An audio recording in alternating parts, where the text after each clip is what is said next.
안녕하세요. 서울 근교에 살고 있는 30대 돌싱녀입니다. 부모님이 일찍 돌아가시고 친자식처럼 아껴주신 이모와 20살 때까지 함께 살았어요. 그래도 부모님이 곁에 없다는 공허함은 어쩔 수가 없더라고요. 그래서였을까요? 사랑한다고 세상 누구보다 아껴주겠다는 남편의 말이 더욱 달콤하게 느껴졌죠. 고등학교 선생님으로 일하던 어느 날 비가 많이 왔어요. 우산이 없는 저를 데리러 온 남편의 모습을 보면서 이 사람과 결혼해야겠다는 생각이 들더라고요. 그까짓 우산이 뭐라고 그 중요한 결정을 덜컥 해버렸는지.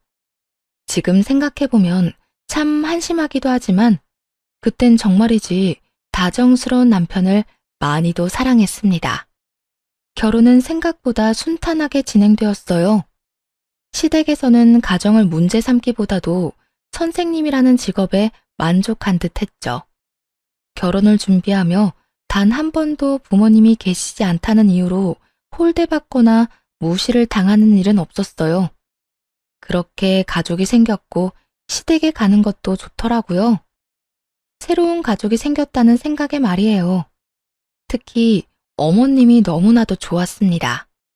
시댁에 갈 때마다 그 흔한 시집살이 한 번 없이 늘 따뜻하게 맞이해 주셨거든요. 저희 왔어요. 잘 지내셨어요, 어머님? 보고 싶었어요. 나도 보고 싶었단다. 아가, 잘 지냈니? 얼굴이 왜 이래? 요즘 애들이 힘들게 하니? 아니요. 시험 기간이라 애들 따라 좀 예민해져서 이래요. 이 시기만 지나면 또 괜찮아지니까 걱정하지 마세요. 그나저나 어머님, 지금 저녁 준비하시는 거죠? 제가 뭘 좀 하면 될까요? 아니야. 다 했는걸. 어서 가서 쉬어.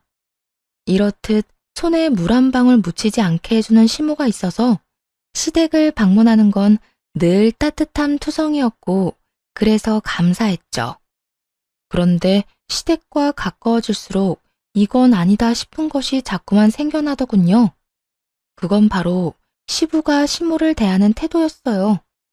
시부는 한마디로 꼰대 가부장적인 사람이었는데 가장이라는 이유로 시모를 부려먹는 것을 넘어 괴롭히는 것에 가깝더라고요. 가만히 앉아 손 하나 까딱하지 않고 물 한 잔도 시모에게 떠오라 시켜먹는 것은 물론 시모의 머리부터 발까지 온갖 태집을 잡곤 했죠. 아주 숨쉬는 것만큼이나 자주 일상적으로요. 어이, 아침에 거울도 안 봤어? 애들도 왔는데 머리 꼬락서니가 그게 뭐야? 왜요? 그렇게 보기 싫어요? 나름 한다고 한 건데요. 나름으론 안 되지. 최선을 다해야 그나마 볼만한 걸 아직도 몰라? 아무리 나이 먹은 할망구라고 해도 좀 꾸미고 살아. 늘 그렇게 우중충한 모습으로 그러고 있으니 내가 집에 있고 싶겠어? 정작 시부 본인은 지난밤 새라도 다녀갔는지 다 뻗친 머리에 옷차림도 민소매 러닝 차림이었고 바지 역시 손에 집은 걸 막 입은 듯한 차림이었는데 말이죠. 그러면서 시모에게는 갖은 핀잔을 해대는 시부를 이해할 수 없었지만 더 이해가 되지 않는 것은 남편이었죠. 남편은 그 상황이 당연하다는 듯 신경도 쓰지 않더라고요. 아무리 이런 상황을 보며 자랐다고는 해도 보통은 엄마에게 불쌍한 마음이 생겨서 더 신경 쓰고 잘해주기 마련 아닌가요? 남편은 그런 마음이라곤 눈꼽만큼도 없는 듯 태연하게 받아들이더라고요. 여보, 당신이라도 어머님께 신경 좀 써드려.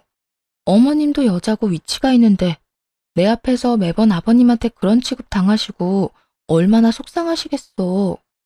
내가 나서긴 그러니까 당신이 좀 신경 써드렸으면 해. 당신 엄마잖아. 어? 뭐 어떤 취급? 아, 우리 아버지가 말을 세게 해서 그렇지 속은 엄청 여린 분이셔. 그리고 엄마도 내가 나서는 거 별로 안 좋아할걸? 어머님도 엄마이기 전에 여자야. 여자가 남편한테 그런 말, 그런 취급을 당했는데 괜찮을 사람이 어디 있겠어. 아무리 오랜 시간 그렇게 살았다고 해도 그런 취급은 적응이 안 되는 법이야. 그러니까 우리가 더 신경 써드리자, 응? 그렇게 해줄 수 있지? 그래, 알겠어. 우리 엄마는 좋겠네. 며느리가 이렇게 시어머님 생각도 해주고 말이야. 남편의 부탁이 탐탁치 않아 보이긴 했지만 결국 알겠다며 엄마에게 좀 더 다정하게 대해주겠노라 하더라고요. 한동안은 시댁에 갈 때마다 시모에게 말도 살갑게 하고 연락도 더 자주 하는 모습을 보이기도 했고요. 하지만 결국 남편도 시부와 별반 다르지 않은 사람이란 걸 깨닫게 되는 날이 찾아왔어요. 그날은 시모의 생신이었는데 시부는 당연하다는 듯 시모의 생일조차 모르고 있더라고요. 그래서 시부에게 몸이 좋지 않아 검진을 좀 받아야 하는데 보호자가 필요하다는 명분으로 시모를 밖으로 불러내는데 성공했습니다. 어머님, 생신 축하드려요. 오늘 저랑 하루 종일 데이트해요. 제가 맛있는 것도 사드리고 좋은 곳도 모시고 갈게요. 응? 그게 무슨 말이니? 너 오늘 검진해야 해서 병원에 가야 한다고 하지 않았어? 거짓말이었죠. 그렇게 안 하면 아버님이 어머님 못 나가게 할 것 같아서 거짓말했어요. 그러니까 오늘은 집안 걱정은 하지 말고 저랑 데이트해요. 아, 아니다. 그렇게까지 할 필요 없어. 지금이라도 난 집에 가는 게 좋을 것 같아. 제 아내 시모는 손사래를 치며 다시 집으로 돌아가려 하더라고요. 혹시나 시부가 알게 되면 저에게 불호령이라도 떨어질까 걱정하는 것이 분명해 보였어요. 이렇게 착한 시모를 시부는 왜 그렇게나 못살게 구는지 정말 이해가 되지 않더라고요.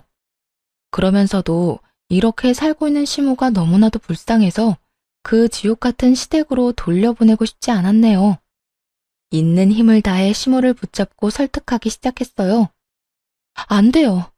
오늘 어머님이랑 같이 가려고 비싼 돈 주고 식당도 예약하고 영화 예매도 해놓고 마사지 예약도 다 해놓은걸요. 어머님, 지금 가시면 예약금 다 날려야 해요. 아깝지 않으세요?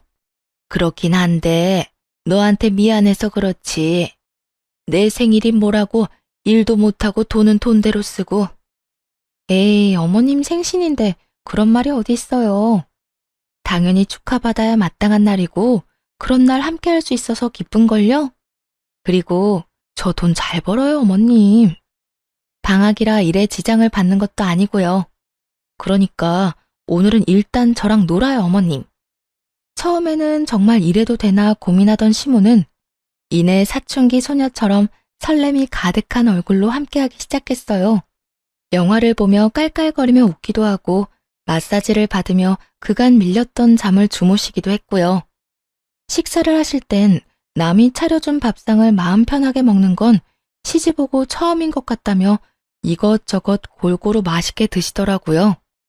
그렇게 데이트를 마치고 마지막으로 선물을 드렸죠. 아가, 이건 또 뭐니? 목걸이에요. 보니까 어머님 목이 허전해서 하나 준비했어요. 어떠세요? 마음에 드세요? 그럼 너무 마음에 들어. 그런데 이거 비싼 거 아니니? 오늘 하루 종일 돈을 이렇게나 많이 써서 어떻게 하니? 시모는 목걸이를 제대로 받지도 못하고 우물쭈물하고 있더라고요. 이렇게 비싼 것을 받아도 되나 고민하는 것이 눈에 훤히 보였어요. 어머님, 이런 대우도 그렇고 이 정도 선물 역시 당연히 받으셔도 돼요. 제가 하루가 멀다고 이런 데 모시고 오는 것도 아니고 매일같이 이런 선물 사다 드리는 것도 아니잖아요. 그러니까 걱정 그만하시고 받으세요. 저 돈 꽤 번다니까요. 이 정도 쓴다고 해서 큰일 안 나요. 그렇게 시모의 손에 목걸이를 꼭 쥐어드렸고 결국 시모의 눈에선 눈물이 왈칵 쏟아지더군요.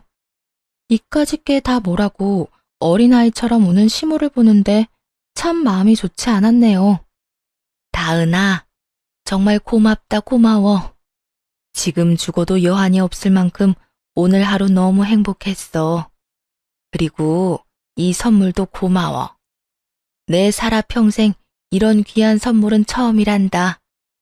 내가 귀하게 간직하마. 어머님, 제가 앞으로 더 잘 모실게요. 그러니까 그만 오세요. 남들이 보면 제가 집이라도 한 채 사드린 줄 알겠어요. 농담이 아니고 지금은 집보다 이 목걸이가 더 좋구나. 하여튼 고맙다. 정말 고마워.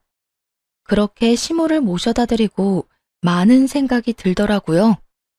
시대가 바뀌어 인식이 달라졌는데도 시모는 분명 부당 대우를 받는 것이 확실했어요. 그 말도 안 되는 대우에 시모는 참고 또 참으며 속이 다 문드러졌겠죠. 이대로는 안 되겠다는 생각이 들더라고요. 당장 시부를 변화시키는 건 불가능하겠지만 남편의 행동을 바꾸는 건 가능하지 않을까 싶었어요. 여보, 오늘 어머님이랑 데이트했는데 어머님 너무 좋아하시더라. 별거 하지도 않았는데 어찌나 좋아하시는지. 보는 내가 다 행복하더라니까. 어? 오늘 엄마 만났어? 왜? 당신 몰랐어? 오늘 어머님 생신이잖아. 진짜 몰랐어? 당연히 엄마 생일 정도는 알 거라 생각했는데 남편은 전혀 몰랐던 눈치더라고요.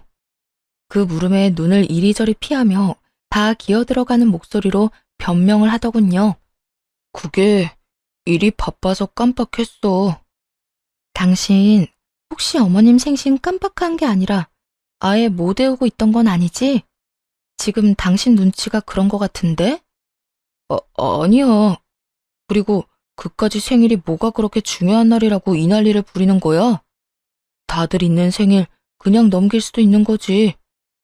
더럽게 코를 후벼파며 정말 별일 아니라는 듯 답하는 남편을 보는데 순간적으로 화가 확 올라와 언성을 높였네요. 와, 진짜 당신이나 아버님이나 너무한다고 생각 안 해? 어떻게 된 사람들이 가족 일에 그렇게나 무심할 수가 있어. 당신 친엄마잖아. 다른 날도 아니고 생일 정도는 기억해야 하는 거 아니야? 말했잖아. 일이 바빠서 깜빡했다고. 한 사람이라도 챙겼으면 그만이지. 사람을 이렇게까지 몰아세워? 엄마 생일이 별거야? 남편이 도리어 저에게 큰 소리를 치더군요. 그 순간 남편의 모습에서 시부의 얼굴이 겹쳐 보였습니다. 시모에게 막대하던 시부의 모습, 자기 잘못은 전혀 모른 채 상황이 여의찮으면 상대방을 몰아세우며 화부터 내는 못난 모습이 말이죠. 내가 지금 우리 생일 안 챙긴다고 이 난리를 부리는 거야? 아니잖아. 오늘 어머님이 왜 그렇게 우시나 했더니 당신 보니까 그 이유를 알겠다. 늘 이런 식이었겠지. 자기 생일은 동네 잔치라도 열 기세로 여기저기 소문내기 바쁘면서 정작 당신 낳아준 어머님 생신은 언젠지도 모르고 그냥 그런 날처럼 지나갔겠지. 당신은 좀 다를 거라 생각했는데 당신이나 아버님이나 똑같구나. 무슨 말을 또 그렇게까지 해. 당신이 보고 자란 게 없어서 몰라서 그렇지. 옛날 사람들은 다 이러고 살아. 남편이랑 자식 챙기느라 자기 생일은 언제 지나가는지도 모른 채 그러고 산다고. 뭐? 지금 뭐라고 그랬어? 내가 뭐 어떻게 자라? 뭐, 맞잖아. 사실 이모님이 당신 키워주시긴 했어도 이모는 이모지. 부모님은 아니잖아. 그래, 뭐 당신 말이 맞긴 한데 그렇게 말하니 새삼 상처가 되네. 그리고 뭘 모르는 건 당신 아니야? 내가 부모님이 돌아가셔 안 계시긴 해도 부모님이 멀쩡히 살아계시는 친구들도 없는 게 아니야. 그 어느 집도 아버님처럼 어머님 무시하는 집안은 보지도 못했고 자식이 부모님 생일을 잊고 지내는 게 평범하다고 하는 집안도 처음 봐 나는. 그렇잖아요. 자식들이 사는 게 바쁘다 보면 부모님 생신을 어쩌다 잊고 지나갈 순 있다고 생각합니다. 먹고 살기 힘든 세상이잖아요. 하지만 그렇다고 해서 잊고 사는 것이 당연한 것은 아니죠. 게다가 아예 기억할 생각조차 없다는 게 더 충격이었어요. 화가 나기도 했고요. 그래도 이 말이 틀렸다고 생각하지는 않았는지 남편은 급하게 말을 바꾸더라고요. 다른 집이 뭐가 그렇게 중요해? 우리는 이렇게 평생을 살아왔어. 그리고 당신은 그런 우리 집에 시집 왔고. 그러니까 앞으로 엄마 일로 입대지 말고 뭘 바꿀 생각도 하지 마. 괜한 일 만들지 말라고. 그러니까 당신 말은 앞으로도 전혀 변할 마음조차 없다는 거네? 변할 이유가 없는데 내가 왜 변해야 해? 그리고 막말로 당신도 시어머니랑 거리 두고 지내면 편하잖아. 시부모님 생신 챙기고 잘 보이려고 노력하고 이런 거 다른 집은 귀찮아서 난리던데 당신은 왜 못해서 이 난리냐고. 당신이 한평생 외롭게 살았던 건 알겠는데 당신이 그렇게 잘한다고 해도 우리 엄마가 당신 엄마가 되진 않아. 그러니까 쓸데없는 짓 그만해. 남편의 말이 틀린 건 아니었지만 아픈 곳을 아무렇지도 않게 콕콕 찔러대는 모습이 참 밉더라고요. 변하려는 의지가 전혀 없는 모습이 실망스럽기도 했고요. 덕분에 내가 오늘 많은 걸 알게 됐네. 내가 시집온 집안이 어떤 집안인지, 그리고 당신 본 모습이 뭔지까지. 그런데 있잖아. 나 한평생 외롭게 살진 않았어. 가끔 공허한 마음이 들었던 건 사실이지만 당신이 생각하는 것처럼 외롭고 불쌍하게 자라진 않았다고. 우리 이모가 충분히 큰 사랑 줬고 이모부가 다른 아빠들보다 더 딸바보처럼 날 대해줬어. 그러니까 앞으로 그딴 말 함부로 하지 마. 나 진짜 기분 나쁘니까. 그래, 그건 내가 실수했어. 그런데 그 전에 한 말은 무슨 뜻인데? 우리 집안이 어떤 집안이고 내 본 모습이 없던데? 정말 몰라서 묻는 건 아니지?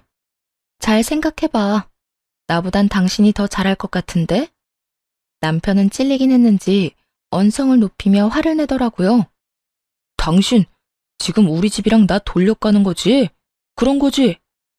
난 그런 말은 안 했던 것 같은데 찔리는가 봐? 다행이다. 그 정도 양심은 있네. 그러면 혼자 생각 잘해봐. 난 피곤해서 들어가서 좀 쉴 테니까. 그대로 방으로 들어온 후 처음으로 이혼에 대해 진지하게 생각하게 됐습니다. 당장이라도 이혼해버릴까 싶었지만 쉽게 내릴 결정이 아니었기에 진지하게 고민하고 또 고민했죠. 하지만 이런 고민이 헛짓거리가 될 만큼 이혼해야 할 만한 이유들이 자꾸 생겨나더라고요. 남편과 한바탕 하고 난 후 남편 놈이 시댁에다 뭐라고 말을 했는지 본격적인 시부의 시집살이가 시작되었습니다. 들어보니 네 시어머니한테 너무하다고 내 아들한테 그렇게 뭐라고 했다고 하던데, 그렇게 네 시모가 걱정이면 앞으로 네가 내 수발을 들면 되겠구나. 이 말과 함께 시작된 시집살이는 정말 더럽고 치사하더라고요. 음식 간이 안 맞는다며 반찬 투정을 하는 것을 시작으로 하루가 멀다 하고 연락해서 괜한 트집을 잡기 일쑤였죠. 말문이 막히면 일단 호통부터 치는 것도 물론이었고 갖가지 방법으로 괴롭혔어요. 그렇지 않아도 이혼하고 싶은 마음이었는데 아주 기름을 붓는 행위였죠. 하지만 이건 아무것도 아니었네요. 이혼을 결심한 결정적인 사건이 따로 있었으니까요. 그날은 학교에 있는데 시부에게 전화가 왔습니다. 다급한 목소리로 빨리 집으로 좀 오라는 거예요. 그런데 그렇게 급하게 찾는 이유가 정말 가관도 아니더군요. 오늘도 집에 좀 오거라. 내가 기관지가 좋지 않아서 이불 빨래를 자주 해야 하는데 네가 네 시어머니 고생하는 것이 싫다고 하니 어쩌겠느냐. 네가 와서 해야지. 무슨 시댁 전용 한여쯤이라고 생각하는 건지 부려먹는 것에 주저함이 조금 더 없는 목소리더군요. 오늘 못 가요. 일이 좀 있어서요. 그러면 내 이불 빨래는 어쩌란 말이야? 늦더라도 와서 빨래는 하고 가거라. 정 힘들면 우리 집에서 자고 내일 아침도 차려주면 되겠구나. 누굴 정말 호구로 보는 것도 아니고 기가 차더군요. 이때까진 시모 때문에 참고 넘어갔지만 더는 참을 수 없다는 생각이 들었어요. 정 급하면 이불 빨래할 사람 보내드릴게요. 남자로 보내드릴 텐데 여자보다 힘도 잘 쓰고 일 시키기도 훨씬 편할 거예요. 그래? 그러면 일단 한번 보내보거라. 일당은 네가 주는 거지? 일단 걱정은 말고 시킬 거 있으면 다 시키세요. 그래, 알겠다. 더 우겨봤자 소용도 없을 것 같으니 차라리 돈을 쓰게 하는 것이 더 이롭다고 판단했는지 시부는 제안을 흔쾌히 받아들이더군요. 시부와 약속한 대로 시댁으로 남자를 보내주었고 그날 저녁 화가 잔뜩 난 시부의 전화가 왔네요. 너 지금 이게 뭐 하는 짓이야? 보내준다던 일할 남자가 내 아들이었던 게야? 감히 어떻게 이딴 짓거리를 해? 네, 맞습니다. 숨 쉬는 값도 못하고 사는 남편놈을 시댁으로 보낸 거죠. 그리고 시부는 생각지도 못한 상황에 길길이 날뛰었고요. 약이 단단히 오른 시부의 목소리를 듣는데 통쾌한 기분마저 들더라고요. 아버님은 중요한 일이라고 하고 저는 도저히 갈 수가 없으니 어쩌겠어요.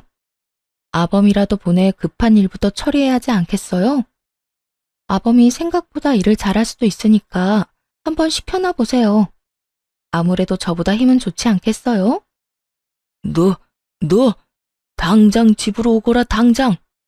만약 네가 안 오면 네가 그렇게 걱정하는 네 시엄이 가만두지 않을 테니 당장 뛰어와. 시부는 시모를 들먹이며 집으로 불렀고 하는 수 없이 시댁으로 갔습니다. 시댁에 도착하니 이불이 산더미처럼 쌓여 있었어요. 시모는 안절부절 못하고 있었고 남편놈은 시부 옆에 딱 붙어 앉아 얄밉게 굴고 있었죠. 그렇게 서 있지 말고 얼른 빨래부터 하거라. 빨래 다 하거든 밥도 차려야 하니 서둘러. 웬만하면 시모 생각해서 참아보려고 했는데 뒤이어 시부의 입에서 나온 말은 도저히 참을 수 없더군요. 고하면 고하답게 납작 엎드려 살 것이지 어디 주제에 나대기는 나대. 내가 앞으로 너 제대로 교육해서 찍소리도 못하고 살게 해줄 테니 각오해. 그러니까 너 앞으로 잔머리 쓰지 말고 아버지 말 잘 듣고 살아. 오늘도 봐라. 괜히 잔머리 쓰다가 너만 이 고생하는 거. 남편과 시부가 내뱉는 말에 눈이 확 돌아가는 기분이더군요. 남편이 시부의 편을 들어 거들 땐 더는 참으려야 참을 수가 없었어요. 바닥에 놓인 이불을 집어들고 시부와 남편의 얼굴에 던져버렸네요. 두 사람은 깜짝 놀라며 화를 냈지만 아랑곳하지 않고 두 사람에게 단호하게 말했어요. 전 아버님 교육 같은 거 전혀 필요 없거든요. 그렇게 교육하고 싶으시면 아버님 아들 교육이나 똑바로 하세요. 어떻게 된 인간이 제대로 된 구석이 하나도 없는지 보고 있으면 한숨밖에 안 나오던데요. 내 아들이 어때서? 하긴 아버님이 그 모양 그 꼴인데 아들이 멀쩡하겠어요. 그리고 아범이나 아버님이나 계속 고아 타령하시는데 그런 말을 아무렇지 않게 하는 것 자체가 인간이 덜 됐다는 걸 증명하는 거 아닌가요? 정말 모르신 건 아니죠? 앞으론 좀 조심해 주세요. 개가 짖는다고 하고 넘어가려고 노력은 하는데 짖는 소리가 너무 커서 무시하려고 해도 참 힘드네요. 대놓고 신경을 건드리자 시부와 남편은 분노에 찬 목소리로 화를 냈지만 아랑곳하지 않고 시댁을 빠져나왔어요. 어차피 좋은 말이 나올 일은 없었고 기분 나쁜 말만 들릴 게 뻔하니 시간 낭비하고 싶지 않았거든요. 집에 돌아와 화를 삭히고 있는데 씩씩대며 남편이 뒤따라 들어오더군요. 당신 진짜 미쳤어? 아버지 앞에서 말버릇이 그게 뭐야? 오는 말이 고와야 가는 말이 고운 거 몰라? 오는 말이 그따윈데 가는 말이 비단결일 거라 생각했어? 꿈도 야무지다 진짜.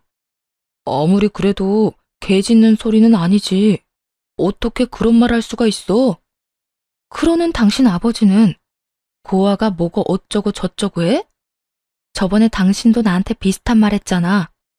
아버님도 할 말 없으니까 남의 아픈 상처나 쿡쿡 찌르잖아. 어쩌면 그렇게나 똑같아? 닮을 게 없어서 그딴 것만 닮냐고. 당신도 나한테 실망했겠지만 나도 당신한테 실망했어. 그러니까 더는 말 그만 섞자. 계속 말해봤자 그건 대화가 아니라 싸움만 될 거고 난 말귀 안 통하는 사람한테 괜히 힘 빼고 싶지도 않아. 당신이 이따위로 구니까 아버지가 당신을 싫어하는 거야. 꼭 다 이겨먹으려고 하고 한마디 하면 10마디 100마디 하니까 그냥 고분고분 말 잘 들으면 좋잖아. 대답만 잘해도 절반은 먹고 들어간다는 거 몰라? 내가 왜 그래야 하는데? 그래야 한다는 법이라도 있어? 당신이 원하는 와이프가 어떤 사람인지 모르겠지만 난 그런 와이프 될 자신 없어. 그러니까 나한테 바라지도 마. 알겠어? 남편은 더는 말하기 싫다는 듯 한숨을 푹 쉬고 고개를 내젓더니 시부가 전화라는 기쁘기 그지없는 소식을 이야기하기 시작했어요. 내가 너랑 무슨 말을 하겠냐. 이렇게 말이 안 통하는데. 하여튼 아버지가 앞으로 우리 집에 오지도 말래. 꼴도 보기 싫다고. 고맙다고 전해줘. 그렇지 않아도 앞으로 또 부를까봐 시비 걸리면 어쩌나 했는데 이렇게 먼저 나서서 오지 말라고 해주시니 동네 잔치라도 열고 싶네. 남편은 시댁에 못 가는 게 무슨 벌이라도 되는 양 말했지만 얼마나 멍청한 생각인지 모르겠네요. 저야말로 시댁에 절대로 가고 싶지 않았는데 먼저 오지 말라고 해주시니 진심으로 고마울 따름이었죠. 그 후 남편과의 사이는 파국을 맞았고 이혼을 결심하게 되었어요. 그러는 와중에도 시모가 걱정되더군요. 분명 시부에게 더 부당한 대우를 당하며 괴롭힘을 당할 것이 뻔했으니까요. 하지만 해줄 수 있는 게 없다는 게 참 안타까웠네요. 그래서 시간이 날 때마다 시모에게 연락을 하거나 따로 만나 시간을 보냈습니다. 그때마다 시모는 시부의 눈치를 살피곤 했지만 그 시간만큼은 정말 즐겁고 기다려진다고 하시더라고요. 어린 아이처럼 행복해 하시는 시모에게 차마 이혼 이야기를 꺼내지는 못하겠더라고요. 그러던 어느 날 시부에게서 뜻밖의 연락이 왔습니다. 너 지금 어디냐? 밖인데 무슨 일이세요? 잘 됐구나. 밖에 있는 김에 집에 좀 급히 오거라. 여기 널 보고 싶어하는 손님이 와 있으니 지금 당장 서둘러 와. 전화할 말을 마친 시부는 대답할 틈도 없이 전화를 끊어버리더군요. 기다리는 손님이 있든 말든 그냥 가지 말까 생각도 했지만 묘하게 가야 할 것 같은 기분이 들었어요. 그래서 시댁으로 갔고 그곳에서 차마 두 눈 뜨고 볼 수 없는 광경을 마주하게 되었습니다. 이리 와서 인사하거라. 앞으로 나랑 같이 살 사람이다. 정리하자면 둘째 어머님 정도가 되겠구나. 시모가 두 눈 뜨고 지켜보고 있는 자리에서 다른 여자를 소개하더니 시부의 정신 상태가 의심스러웠어요.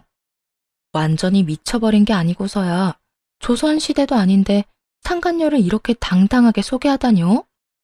그런데 시부의 미친 짓은 그것뿐만이 아니었어요.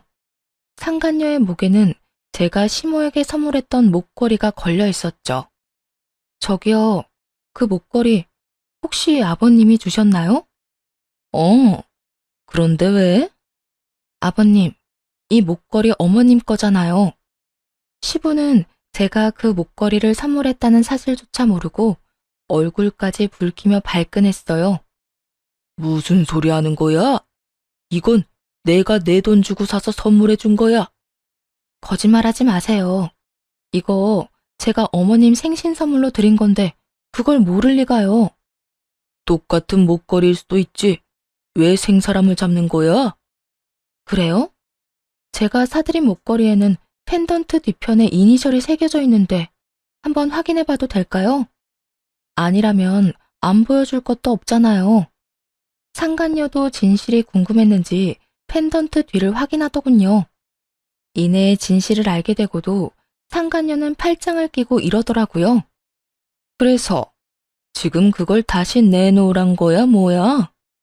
잘 알고 계시네요. 내놓으세요. 그쪽 거 아니거든요. 그딴 저렴한 목에 걸리라고 몇 날 며칠 고민해서 산 목걸이가 아니라고요. 이 집 며느리가 되바라졌단 이야긴 들었는데 이 정도일 줄은 몰랐네. 이봐요, 며느리. 뭘 몰라서 이렇게 까부나 본데 원래 조강지처보다 첩 시집살이가 더 무서운 법이에요. 앞으로 편하게 시댁살이 하려면 줄 제대로 서요. 이까진 목걸이 하나 가지고 내 기분 상하게 했다가 나중에 울고불고 후회하지나 말고. 여자는 여전히 당당한 태도를 유지하며 겁박하더라고요. 고작 그런 말들로 저를 겁먹일 수 있다고 생각한 게 참 가소로웠지만요. 거기에다 뭐가 그리 자랑스러운지 스스로를 처비라칭하며 말하는 꼴이 웃길 따름이었죠. 후회요? 절대 후회 같은 건 안 할 것 같으니 내놓으세요. 이까지 목걸이 주면 그만인 건데 이거 어쩌지? 며느리가 이따위로 나오니 더 주기 싫은데. 그래요? 그러면 제가 직접 가지고 오면 되죠 뭐. 여전히 당당하게 서 있는 상간녀에게 다가가 목걸이를 잡아 뜯어버렸어요. 상간녀는 악 소리를 내며 목을 감싸지더라고요.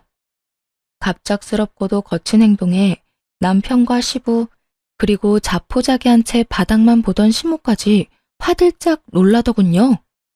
너 지금 이게 뭐 하는 짓이야? 내 말 못 들었어? 앞으로 네 두 번째 시어머니가 될 사람이라고 했거늘 어떻게 이딴 식으로 구는 게야? 얼른 사과하거라, 얼른! 시부는 고함을 질러대기 시작했고 상간녀는 그런 시부를 말리며 이렇게 말하더라고요. 됐어. 부모도 없이 자란 것이 다 그렇지 뭐. 그 말이 끝나자마자 그대로 상간녀의 머리채를 잡고 있는 힘껏 휘둘렀네요. 주변의 만류에도 놓지 않고 머리카락을 한 움큼 뽑아버렸죠. 너 진짜 미쳤어. 오빠, 머리카락 빠진 것 좀 봐. 쟤 진짜 미친 거 아니야? 너 진짜 이게 뭐 하는 짓이야? 네가 방금 무슨 짓을 한지 알고나 있는 게야? 시부는 삿대질을 하며 화를 내기 시작했고 그런 시부의 옆에서 상간녀는 얄밉게도 시부를 부추기더군요. 네, 잘 알고 있어요. 얼굴에 철판 깐 첩, 정신교육 좀 시켜줬잖아요. 아줌마, 정신 차려요. 어디서 첩 주제에 조광지처 앞에서 고개 빳빳이 쳐들고 할 말 못할 말 다 짓거리고 있어요? 못하는 말 없이 내뱉던 상간녀도 무서웠는지 입을 꾹 다물고 가만히 있더라고요. 그 상황에도 남편놈은 시부의 눈치를 보기 바빴고요. 오히려 저를 향해 언성을 높였으니까요. 여보, 진짜 미쳤어? 이게 뭐 하는 짓이야? 얼른 작은 어머님한테 사과해. 무릎 꿇고 빌란 말이야. 너 진짜 미쳤구나. 야, 정신 차려. 내가 어머님 친딸이 아니라 네가 친아들이라고. 하긴 엄마 생신도 언제인지 모르는 놈이 어련하겠니? 너한테 다른 건 바라지도 않으니까 그냥 그 입이나 좀 다물고 있어. 뭐? 너 진짜 말 다 했냐? 너 자꾸 이런 식으로 막 나오면 나 너랑 이혼하는 수밖에 없다고. 너 나랑 정말 이혼이라도 해야 정신 차릴 거야? 네가 이혼하자고 하면 내가 겁이라도 낼까 봐? 착각하는가 본데 그렇지 않아도 너랑 이혼하려고 준비하고 있었거든? 그러니까 너도 고민하지 말고 이혼할 준비나 해. 당신 홧김에 지금 이혼 들먹이나 본데 이래봤자 당신한테 이로울 게 하나도 없다는 거 몰라? 그냥 지금이라도 무릎 꿇고 빌어. 그러면 아버지랑 작은 어머님도 다 용서해 줄 거니까 말이야. 말귀 못 알아듣니? 나 이혼할 거라니까. 헛소리 그만하고 이혼 준비나 해. 남편은 이런 상황은 예상하지도 못했다는 듯 당황한 기색이 역력하더라고요. 자신이 한 짓거리와 시부가 한 짓거리가 있는데도 제가 참고 살 거라 믿어 의심치 않는 남편의 꼴이 기가 차기도 하고 웃기기도 했어요. 그 자리에서 시모에게로 다가가 손을 잡고 시댁을 나와버렸습니다. 순순히 따라 나오시는 걸 보니 갈 곳이 마땅히 없어 자리를 지키고 있으신 모양이더라고요. 무엇보다 마음이 아프고 화가 났던 건 모든 걸 체념한 듯한 시모의 표정이었어요. 집을 나가봤자 마땅히 지낼 곳도 없고 한평생 주부로 살았으니 따로 모아둔 돈도 마땅치 않은 상황이었죠. 시모의 상황을 누구보다 잘 알고 있던 시부는 그걸 이용해 저리도 당당하게 굴었던 것이고요. 집으로 시모를 모시고 온 저는 시모에게 이혼을 권했어요. 이런 꼴까지 봤는데 오갈 데가 없어서 능력이 되지 않아서 이혼을 하지 않는다는 건 정말 말도 안 되는 것이라 생각했으니까요. 어머님, 저 이혼할 거예요. 어머님도 이혼 생각해 보시는 건 어때요? 내가? 사실 이혼이야 하루에도 몇 번씩 생각해. 그런데 내 처지에 이혼까지 하면 어딜 가서 먹고 자고 하겠니? 내가 능력이 있는 것도 아니고 모아둔 돈이 많은 것도 아닌데 말이다. 거기에 이제 나이도 있어서 식당 일도 못해. 받아주지도 않을 거야. 역시나 시모가 하고 있는 걱정은 예상과 같았죠. 시모의 손을 붙잡고 이혼 후에도 행복할 수 있는 미래를 알려드렸네요. 어머님, 요즘 세상이 많이 좋아졌어요. 이혼만 결심하시면 어머님이 지난 세월 동안 집안에서 열심히 밥하고 설거지 하시며 아버님 뒷바라지 하신 거 돈으로 다 받아낼 수 있어요. 재산 분할이라는 명목으로요. 그것뿐만이 아니에요. 지금 아버님 외도 저지르는 걸로 위자료도 받을 수 있어요. 그 여자한테도 상간녀 소송 걸어서 위자료 다 받을 수 있고요. 그거면 집도 구하고 생활도 가능하시지 않으시겠어요? 넉넉하진 않겠지만 지금보다 더 행복하고 자유롭게 살 수 있을 거예요. 제가 꼭 그렇게 되도록 도와드릴 테니 어머님은 용기만 좀 내주세요. 네? 그게 정말이니? 그렇게만 된다면 당장이라도 이혼하고 싶구나. 단 하루를 살더라도 이젠 마음 편히 행복하게 살고 싶어. 시모는 이혼하겠노라 결심하셨고 그렇게 시모를 모시고 이혼을 진행했어요. 정신없는 하루하루를 보내고 있는데 남편이 집으로 찾아왔더라고요. 옷을 가지러 왔다고는 하는데 집안을 이리저리 살피며 시모의 안부를 묻는 것이 시부가 보낸 것이 확실해 보이더라고요. 엄마는? 잘 있어? 당신이 웬일로 어머님을 다 묻는데? 왜? 아버님이 시키든? 어머님 뭐하고 지내는지 무슨 생각인지 알아오래? 아니거든. 그냥 물어봤어. 엄마 여기서 잘 지내고 있나 궁금해서. 그렇게 궁금하다는 사람이 전화 한 통 안 하대? 어머님, 지금 산책하러 가셨어. 간 김에 카페도 들리시고 꽃집도 들렀다 오실 거야. 그래? 당신은 요즘 잘 지내? 반성은 좀 했어? 이혼이 진행되고 있는 와중에 반성을 운운하는 남편을 보니 왜 위자료 문제로 트집을 잡으며 시간을 끄는 것인지 알겠더라고요. 남편은 제가 진짜 이혼할 마음은 없으면서 겁이나 주려고 보여주기식이라는 크나큰 착각을 하고 있었던 것을요. 그 얼마나 말도 안 되는 착각인지 헛웃음이 새어나왔네요. 무슨 정신 나간 소리야? 우리 이혼 진행 중인 거 잊었어? 반성은 개뿔. 혹시나 이상한 상상하고 있는 거면 그만두고 이혼이나 빨리 해. 이상한 트집 잡아서 이리저리 미루지 말고. 나도 이혼하고 싶거든. 그래, 당장 해. 하자고. 제발 큰 소리만 치지 말고 하자 좀. 그 이후 위자료 문제로 자꾸만 사람 기운만 빼던 남편놈은 그제야 진심으로 한 말이란 걸 알았는지 이혼을 순순히 해주더라고요. 그렇게 제 이혼을 마무리하고 난 후 이번에는 시모의 이혼이 진행되었고요.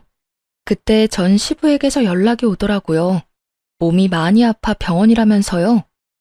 잘 지내냐? 저야 잘 지내고 있어요. 새로운 부인이랑 잘 지내세요? 우리 아들한테 연락 못 받았니? 내가 몸이 많이 좋지 않아서 지금 입원해 있다. 너도 알지? 내가 당뇨가 심했다는 거. 최근에 급격하게 상태가 안 좋아져서 입원한 지 꽤 됐어. 아, 그러셨어요? 전혀 몰랐어요. 많이 안 좋으세요? 그 녀석 다 연락했다고 하더니 거짓말이었구나. 생각보다 몸이 많이 안 좋아. 그래서 말인데 네 시어머니 모시고 병원으로 좀 와줄 수 있겠니? 내가 꼭 하고 싶은 말이 있어서 그래. 어떻게 보면 당연한 일이기도 했어요. 이때껏 시부의 몸 관리는 시모가 다 해주고 있었거든요. 시부 본인보다 몸 상태를 더 잘하는 시모가 사라졌으니 멀쩡할 리가 없었죠. 그렇다고 상간녀나 전 남편이 수발을 잘 들었을 리도 없었고요. 당뇨는 무엇보다 관리가 중요한데 전혀 관리가 되지 않으니 시부의 몸 상태는 보지 않아도 뻔했었죠. 이 와중에 전 남편의 소름 끼치는 행동이 무엇인지 아세요? 시부가 아프고 위독하다는 사실을 시모에게 일부러 알리지 않았다는 것이죠. 시부의 재산을 모두 상속받고 싶은 전 남편이 머리를 굴렸더라고요. 아마 부모가 이혼하고 서로 연을 끊은 상태에서 재산을 꽉 쥐고 있던 아버지가 죽게 된다면 자연스레 그 돈은 모두 아들인 자신이 받게 될 거라고 생각했겠죠. 그 순간에 다시 한번 그 인간과 이혼하길 정말 잘했다는 생각이 들더군요. 하여튼 저와 시모는 서둘러 병원으로 갔고 예상보다도 더 좋지 않은 전 시부를 마주했네요. 왔어? 안색이 생각보다 더 좋아서 다행이기도 하고 미안하기도 하네. 시부는 시모를 보자마자 사과의 말부터 전하더라고요. 다른 건 몰라도 이 말은 꼭 하고 떠나겠다는 듯 말이에요. 시모도 그런 시부의 진심을 느꼈는지 한 손으로 손을 잡고 한 손으론 얼굴을 쓰다듬으며 말했어요. 많이 아파요? 안색이 이게 뭐예요? 보다시피 좋지 않아. 자네, 나랑 사는 동안 고생했어. 그리고 내가 미안했어. 이 말을 꼭 하고 싶어서 내가 자네를 계속 기다렸다네. 내가 너무 미워서 오지 않으면 어떻게 하나 싶었는데 와주어서 고마워. 내가 이제 편히 눈 감을 수 있을 것 같네. 다시 한번 미안했어, 여보. 시모에게 진심을 담은 사과를 전한 후 시부는 기다렸다는 듯 눈을 감았고 어머님은 목 놓아 우시더라고요. 밉긴 했지만 이렇게 돌아가시길 바란 건 아니었다고요. 시부가 돌아가시고 안 사실인데 시부는 몸이 아프기 시작할 무렵부터 반성을 많이 한 모양이었어요. 시모가 떠난 후 괜찮았던 합병증들이 생기기 시작하고 심혈관계 질환도 급격하게 나빠졌으니 전처 생각이 절로 나며 자신이 심했다 싶었던 것이었죠. 그렇게 반성을 하게 된 시부는 시모 앞으로 미리 재산을 다 상속한다는 유언장을 작성했더라고요.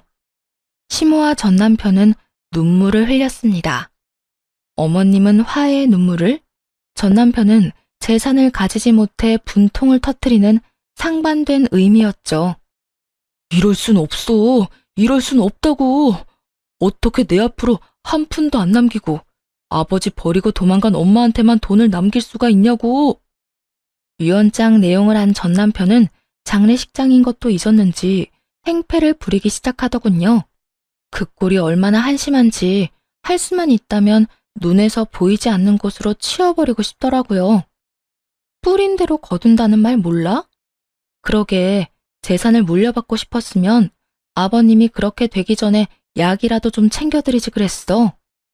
너나 그 여자나 그 속이 오죽 훤히 보였으면 잘못이란 모르던 아버님이 눈물까지 쏟으며 반성이란 걸 다 하셨을까? 당신은 그걸 보면서도 전혀 느끼는 바가 없지? 느끼기는 개뿔. 내가 뭘 그렇게까지 잘못했는데?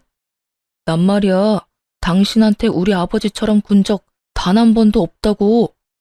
그건 당신 생각이고. 아, 제발 좀 그만하자. 여기 당신 아버지 장례식장이야. 가시는 길 잘 보내드려도 모자랄 판국에 꼭 여기에서까지 이 난리를 부려야겠어? 이 말에 전 남편은 더욱 발악을 하며 시모를 향해 고함을 질러대기 시작했어요. 내가 오죽하면 장례식장에서 이러겠냐? 엄마, 그 재산 혼자 다 꿀꺽할 건 아니지? 나 엄마 하나밖에 없는 자식이야. 나한테도 좀 달라고. 나 지금 아버지한테 상속받는다고 회사도 그만두고 이 사람한테 위자료도 많이 줘서 진짜 땡전 한 푼 없다고. 엄마가 나한테 절반만 주면 내가 그 아줌마도 엄마 못 괴롭히게 해줄게. 그 아줌마도 병수발 다 들었더니 땡전 한 푼 못 받았다고 난리가 났다고. 낙동강 오리알 신세가 되어버린 전 남편과 상간녀는 그야말로 약이 단단히 오른 상태더라고요. 전 남편은 그런 상황을 역이용해서 어머님에게 재산 뜯어갈 생각에 열심히 설득하기 시작했죠. 아마 예전에 자포자기한 채 무기력하던 시모였다면 이까짓 재산 있어서 뭐 하겠냐고 하며 전 남편이 원하는 대로 해줬을지도 몰라요. 하지만 어머님은 변했고 마음마저 단단해진 상태였습니다. 넌 아직도 이 엄마가 많이 우스운 모양이구나. 그딴 말로 그 큰 돈을 뜯어갈 생각을 하는 걸 보니 난 너한테 한 푼도 줄 생각 없으니 그런 줄 알아. 엄마, 왜 이래? 나 엄마 아들이야. 엄마의 하나뿐인 아들. 그런 내가 돈 때문에 힘들다는데 이런 식으로 나올 거야? 너 말 한 번 잘했구나. 네 말대로 내 하나뿐인 아들인 네가 이때까지 내 생일 한 번을 챙겨준 적이 있니? 말 한 번 다정하게 건넨 적이 있니? 그저 네 아버지 따라서 날 무시하기 바빴으면서 이제 와서 아들 생색을 해? 꿈도 꾸지 마. 난 이제 너 같은 아들은 없는 셈 치고 살 테니까. 멍청한 전 남편은 그제야 달라진 모습이 눈에 들어온 듯 하더라고요. 몸도 마음도 더 단단해지고 강해진 모습이요. 그리곤 이때까지 했던 방법은 통하지 않는다는 것을 깨달은 것인지 무릎을 꿇고 빌기 시작했어요. 엄마, 내가 정말 잘못했어. 난 그저 아버지가 너무 무서워서 그랬어. 엄마도 잘 알잖아. 우리 아버지 쉽지 않은 사람이었단 걸. 엄마한테도 그렇게까지 모질게 굴었는데 자식이라고 달랐겠어? 나도 많이 당하고 살았다고. 그러니까 나 불쌍하게 여기고 한 번만 봐줘. 응? 시모는 전 남편의 말이 끝나자마자 코웃음을 쳐버리더군요. 그리곤 열과 성을 다해 불쌍한 척하는 남편을 내려다보며 이렇게 말했어요. 늦었어. 네가 진짜 나한테 미안한 마음이 조금이라도 있었다면 네 아버지가 그렇게 되기 전에 나한테 안부 전화라도 한 통 했었어야지. 그땐 내가 하는 전화도 제대로 받지 않아 놓고선 이제 와서 이러는 거 너무 속이 훤하게 보인다고 생각하지 않니? 다 필요 없으니 얼른 가거라. 다신 찾아오지도 말고. 시모는 전 남편을 장례식장에서 내쫓아버렸고 장례가 끝나자마자 연락처도 차단을 해버리고 집도 옮겨버려 더는 마주할 일이 없었어요. 그러게 진작 제 말을 듣고 시모에게 다정하게 굴었다면 돈 때문에 그렇게까지 고생할 일은 없었을 텐데 뿌린 대로 잘 거둔 것이라 생각했네요. 모든 상황이 정리되고 난 후 저에겐 엄마가 생겼습니다. 다들 예상하다시피 어머님과 함께 지내며 서로를 의지해서 엄마와 딸처럼 살고 있답니다. 사실 전화를 차단한 후로도 여러 방법으로 전 남편에게 연락이 오곤 했어요. 하지만 엄마는 전혀 받아줄 생각이 없다고 하더라고요. 워낙 엄마에게 지은 죄가 많으니 당연한 결과이기도 했죠. 그러면서도 엄마는 저에게 이런 말씀을 하시더라고요. 딸, 비록 널 내가 품고 낳지 못했어도 네가 내가 살던 집에 처음 와서 내 손을 따뜻하게 잡아주던 그 순간부터 난 너를 내 친딸이라 생각하며 지냈었어. 그리고 다시 한번 내 생일날 행복하게 만들어줘서 고마웠어. 앞으로 내가 이 엄마가 네 앞날에 행복만이 가득하게 노력할게. 우리 함께 행복하게 살자. 이날 엄마의 말을 듣는데 저 역시 엄마를 행복하게 해드리겠다고 다짐하고 또 다짐했네요. 요즘엔 엄마와 이모는 함께 영어 학원에 다니고 계세요. 목표는 두 분이서 떠나는 해외여행으로 영어 공부에 열을 올리고 있는 중이시죠. 단어장을 들고 다니시며 공부를 하시는 모습을 보면 웃음이 절로 나곤 하는데요. 여러모로 행복해 보여 보는 것만으로도 행복하답니다. 새로운 가족과 함께 앞으로도 행복하게 잘 살아보려고요. 긴 사연 함께 해주셔서 감사합니다.